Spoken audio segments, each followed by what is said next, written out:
आज खाना 3 लोगों का नहीं 4 लोगों का लगेगा। और मेरे कमरे में एक और बिस्तर लगवा देना। कोई आ रहा है क्या माँ जी? हाँ, मेरी एक मेहमान आ रही है और अब यहीं रहेगी वो, मेरी बहन की रिश्तेदार। अच्छा, अगर पहले बता दिया हो। क्या करती? मना कर देती तू, मेहमान को आने से रोक देती। और सुन, मुझे तेरी इजाजत की कोई जरूरत नहीं है, समझी?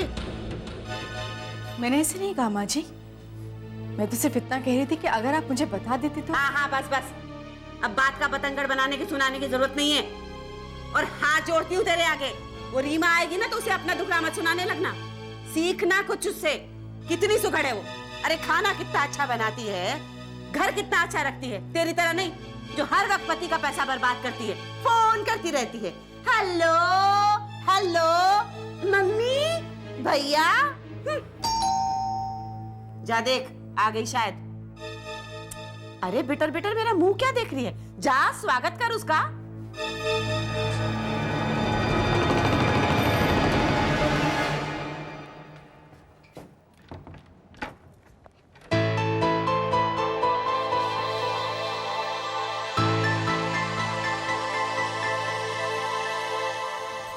नमस्ते।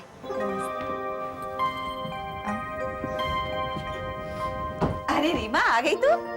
चाची। रास्ते में कोई तकलीफ तो नहीं हुई ना? नहीं। ये शालिनी है और ये रीमा, ख्याल रखना इसका। ज्यादा दिखावा करने की जरूरत नहीं है। और सुन, अगर ये इस घर की बहू है ना तो तू मेरी मेहमान है, रौब से रहना। खड़ी देख क्या रही है, लेके जा इसका सामान, ले जा और चाय ठंडे का इंतजाम कर।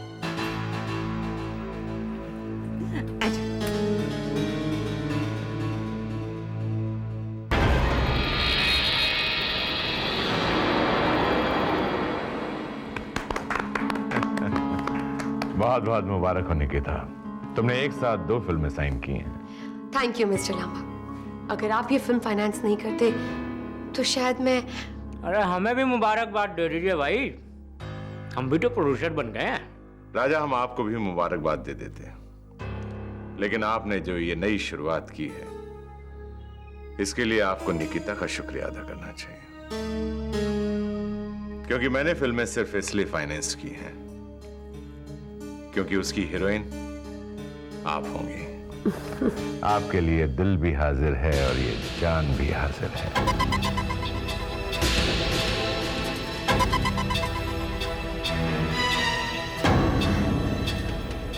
कितना कुछ करेंगे आप मिस्टर लांबा, फिल्म फाइनेंस कर रहे हैं, दिल देने की बात कर रहे हैं और अब अपनी जान भी हाजिर करने की बात कर रहे हैं।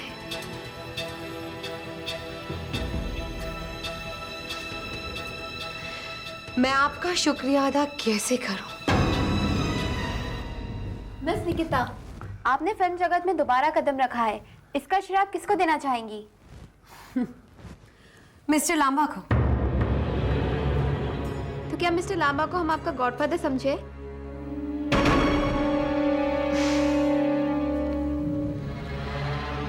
आप इन्हें मेरा दोस्त समझिए या रास्ता दिखाने वाले मार्गदर्शक या फिर गॉडफादर, लेकिन अगर मिस्टर लांबा आज मेरी जिंदगी में ना होते तो शायद ये दिन देखना मेरे नसीब में ना होता।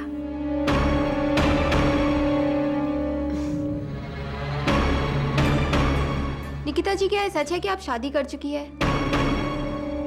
जी हाँ, पर अब मेरा तलाक हो चुका है और उस तलाक का मुझे कोई दुख भी नहीं है।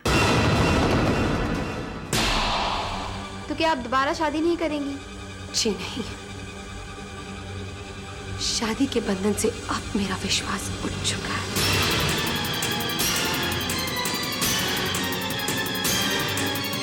आप तो निकिता जी को बोर कर रही हैं, फिल्म के प्रोड्यूसर का भी इंटरव्यू लीजिए। कहाँ है प्रोड्यूसर? हम ही हैं। तो आपने मिस निकिता को अपने फिल्म में हीरोइन क्यों लिया?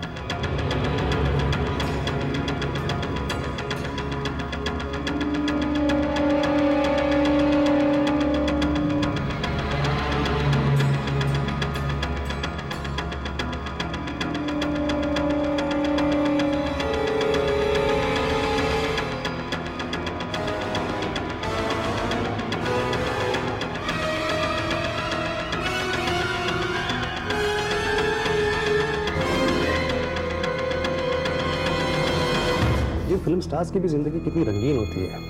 आज इसे छोड़ा तो कल किसी और की बाहें थाम ली। ये भी बड़ी तेज चीज है। मिस्टर गुप्ता, आप तो निकिता जी के एक्स हस्बैंड हैं। जी। तो आपकी क्या प्रतिक्रिया है कि निकिता जी दोबारा फिल्म इंडस्ट्री ज्वाइन कर रही है? ये उनकी खुद की मर्जी है, मुझे से कुछ भी लेना देना नहीं है। तो क्या ये सच है कि आप दोनों की शादीशुदा जिंदगी भी बहुत फिल्मी थी? जी हाँ, लेकिन अब वो खत्म हो चुकी है। तो क्या ये भी सच है कि आप दोनों की शादीशुदा जिंदगी बहुत खुशहाल थी, पर अचानक आपकी जिंदगी में कोई दूसरी औरत आ गई, इसीलिए आप दोनों का तलाक हो गया?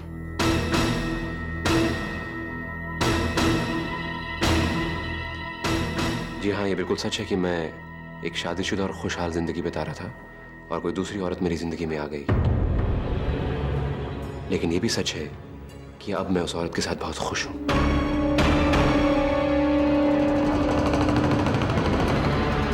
Thank you sir.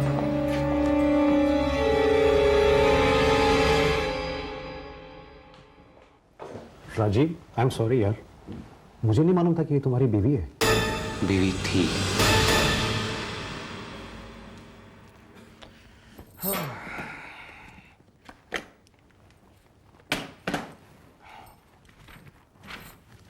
दीपक, घर खर्च के लिए थोड़े से पैसे दे दो, मेरे पास खत्म हो गए। जानता हूँ, तुम्हें याद दिलाने की जरूरत नहीं है। ये कल ही निकाले बैंक से तुम्हारे लिए। ये लो। घर खर्च के लिए पैसे दे रहा है? अरे तो इस फिजूल खर्च को देने की क्या जरूरत है? जब मैं यहाँ हूँ तो घर खर्च मुझे देना चाहिए। मैं हूँ ना इस घर की बड़ी, और अपनी माँ के जिंदा होते हुए अपनी बीवी के हाथ में पैसा देते तुझे शर्म नहीं आएगी? माँ, क्या फर्क पड़ता है, खर्चा शालिनी करे या? मुझे फर्क पड़ता है। माँ जी, अब तक तो घर में ही चला रही थी ना। हाँ हाँ, देख रही हूँ कितनी अच्छी तरह से घर चल रहा था। बेढंगा बेतरतीब। देख दीपक, मैं यहाँ आ गई हूँ तो ये घर अब मेरे ढंग से चलेगा, समझ गए? दीपक, ये सब क्या हो रहा है? वही हो रहा है जो मैं कह रही हूँ, और आगे से वही होगा जो मैं कहूंगी, समझ गई? ठीक है माँ, जो तुम कहोगी वही होगा। ओके प्लीज शालिनी, खत्म करो ना। अगर आइंदा तुम्हें किसी भी चीज की जरूरत हो, पैसों की जरूरत हो, माँ से मांग लेना। ओके? हाँ हाँ, मांग लेना, छोटी नहीं हो जाएगी कोई मांगने से। और देखना दीपक, मैं भी तेरी कमाई को कैसे सलीके से खर्च करती हूँ, इस फिजूल खर्च की तरह नहीं। कमबख्त।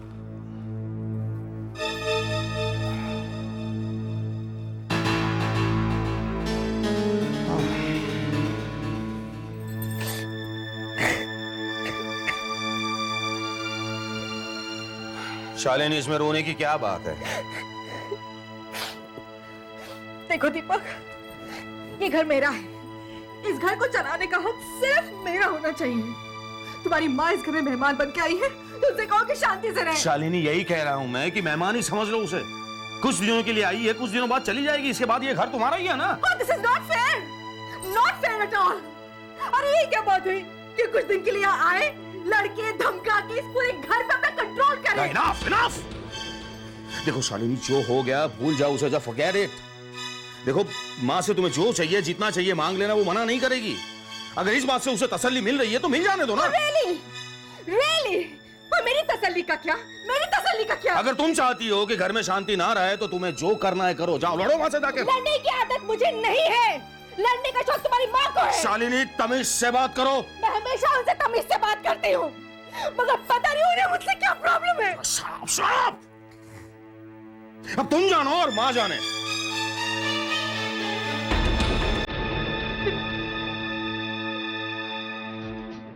बस चुप हो जाओ।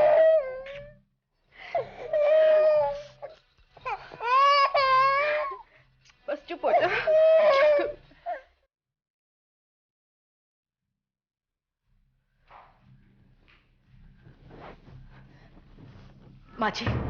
माँ जी, विशाल को बहुत तेज बुखार है, उसे डॉक्टर के पास लेकर जाना है। प्लीज थोड़े से पैसे दे दीजिए। मेरे बेटे की कमाई फिजूल खर्ची के लिए नहीं है बहू। उसे डॉक्टर के पास लेकर जाना फिजूल खर्ची है? फ्रिज में बर्फ है ना, जाके ठंडे पानी की पट्टियां रख दे, ठीक हो जाएगा। मम्मी जी, विशाल बुखार से तप रहा है। अरे तो बुखार ही है ना, मरा तो नहीं है। लो हद हो गई है, ये तो ऐसे बात करी जैसे हमने बच्चे पाले नहीं। अरे हमारे भी बच्चे हुए थे, उन्हें भी सर्दी जुकाम हुआ करता था, और हम तो सब घर के टोटकों से काम चला लेते थे। अपने पति की कमाई फिजूल खर्ची में खर्च नहीं करते थे। अब जाके उसका रोना बंद कर, सर में दर्द हो गया है मेरे। कितनी पत्थर दिल इंसान है आप। अच्छा, पत्थर दिल कह रही है मुझे? और कोई कसर बाकी हो ना तो वो भी पूरी कर ले। कसर तो आप भी नहीं छोड़ती। कितना छोटा दिल है आपका। अरे शर्म कर, अपनी सास के सामने ज़बान लड़ा रही है। आप मजबूर कर देती हैं मुझे। अब आप ये बताइए कि आप पैसे दे रही हैं कि नहीं? नहीं देती जा, क्या कर लेगी मेरा? मेरे बेटे की कमाई फिजूल खर्ची के लिए नहीं है।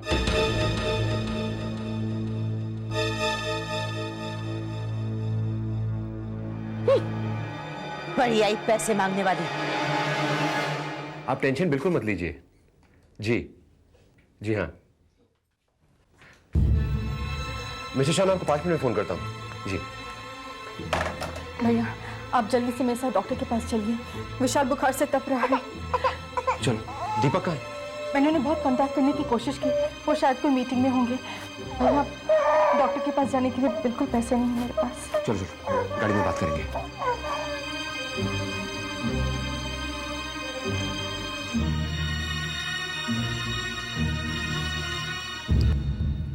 मैं कुछ दवाइयाँ लिख के दे रहा हूँ, जो उसे रूटीन से पिला दीजिएगा।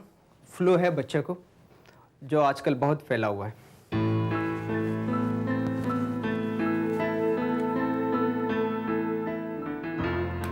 वैसे चिंता करने की कोई जरूरत नहीं।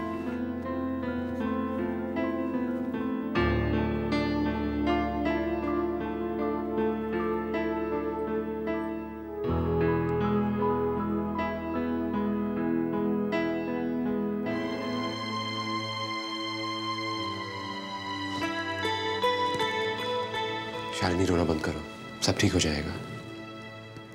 और तुम कैसे लिए परेशान हो रही हो कि तुम्हारे पास पैसे नहीं थे तो तुम्हारे भाई ने दिए? ऐसी बात नहीं है भैया, मैंने आपको रास्ते में बताया था ना कि ऐसी बात नहीं कि घर में पैसे नहीं हैं, मगर सारे पैसे माँ जी के कंट्रोल में। दीपक ने मुझे समझाया था कि कुछ ही दिनों की बात है, और मैंने समझ भी लिया था। हर वक्त मुझे डांटती है, फटकारती है, सब सह लेती हूँ, मगर उन्होंने जब कहा कि बच्चे की दवाई के लिए उनके पास पैसे नहीं है तो मुझसे सहा नहीं गया। उन्होंने तो यहाँ तक भी कह दिया कि अगर दवाई नहीं मिलेगी तो विशाल मर तो नहीं जाएगा।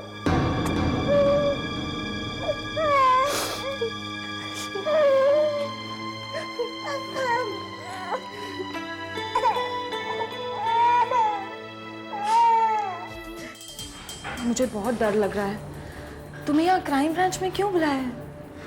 चलो, आज मुझे एक बात की तसल्ली हो गई, तुम्हें मेरी चिंता तो है। अरे मैंने कहा ना, एक नया एसीपी आया, वो मुझसे मिलना चाहता है, उसने न्योता भेजा तो मिलने चला आया। पर मिलना जरूरी था क्या? फिर वही सवाल। अरे डार्लिंग, अच्छा तुम एक बात बताओ, इस शहर में सबसे महंगे और अच्छे बाज कौन चला गया? आप। मैं चला। इसका हिसाब ये पुलिस वाले रखते हैं भाई। वो भी तो उनका हिस्सा चाहते हैं, उनका हक बनता है, हमारे माए बाप है वो, इसलिए बुलाया होगा लेन देन की बात करने। कि मैं यूं गया और यूं आया। Now give me that sweet smile of yours. Come on. Yeah.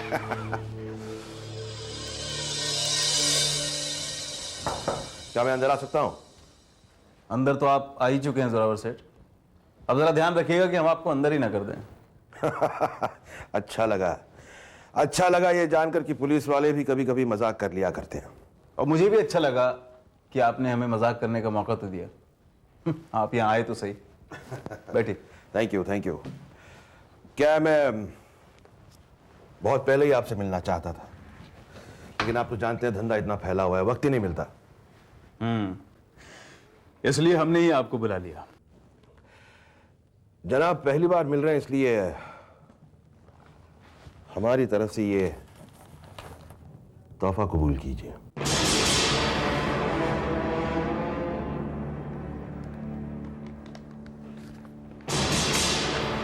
500 के नोट हैं।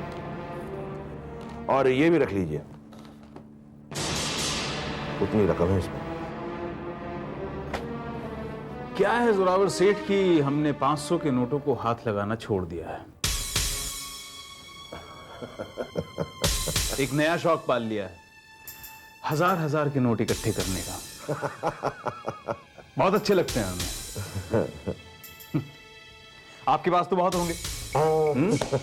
हमारे पास भी हैं कुछ। ये देखिए,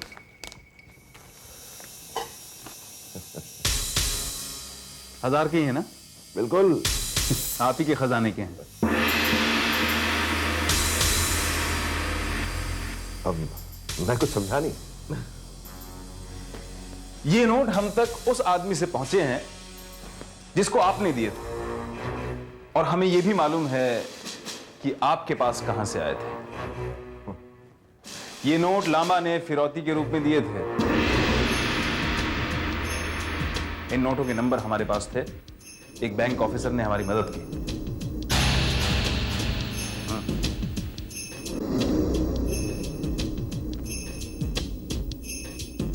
क्या सोच रहे हैं? कुछ नहीं, मैं ये सोच रहा था कि अगर आपको लग रहा है कि ये लांबा वाले केस के साथ मेरा कोई लेना देना है तो आप बिल्कुल गलत हैं। एसीपी शनॉय, हमारे पास में रोज हजारों लोग आते हैं जो बहुत सारा रुपया उड़ाकर चले जाते हैं। उनमें से कई ऐसे भी होते हैं जो लड़कियों को 1000 का नोट देकर चले जाते हैं। और आप वो हजार के नोट चुनकर अपने पास रख लेते हैं अपनी दलाली की कीमत। एसीपी शनॉय,